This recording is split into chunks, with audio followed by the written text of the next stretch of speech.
It's early Christmas morning, and Mrs. Tla'ab works alone in her kitchen. Her husband is out on errands, and her three sons, Emmanuel on the left, Jonas in the middle, and Solomon, are upstairs looking at a book, practicing some new English words.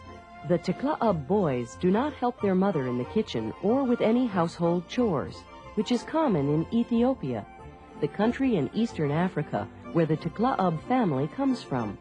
In fact, they've been here only a few months, so this is their first Christmas in America. Like many other people from Ethiopia, Mrs. Tla'ab and her family belong to the Ethiopian Orthodox Church, whose members celebrate Christmas in early January, not in December.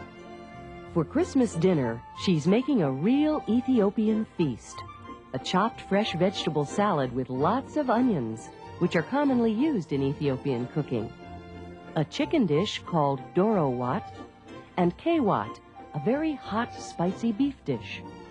Everything will be served on injera, a large, flat sourdough bread that serves as plate, eating utensils, and food as well. Somewhat later, Mr. Tla'ab returns with a family friend and her mother, who's visiting from Ethiopia.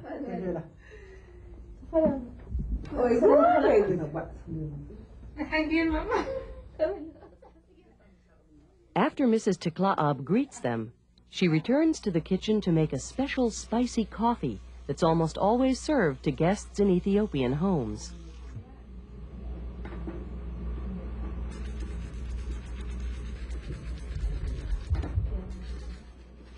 While the beans turn deep brown, Mr. Tla'ab shows some family pictures to the visitors. He tells them that before coming to the United States, the Tla'abs lived in a refugee camp, a place where people go when forced from their homes. They moved to the camp after a war broke out near their village, and the family stayed there for many years. In fact, none of his children had ever been outside the camp until they came to America. When the coffee beans have been cooked, they're passed around so the visitors can enjoy the rich aroma. That's another Ethiopian tradition. Then it's back to the kitchen to prepare the coffee service and some incense. Finally, the coffee is ready to be served.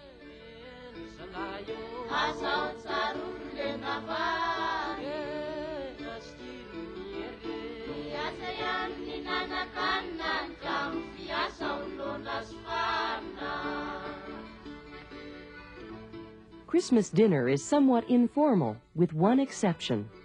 Because their friend's mother is very old, she's been given an honored place at the head of the table and is given her own servings of food. Elderly people are honored in Ethiopia. The rest of the family takes their food from the portions placed on the injera.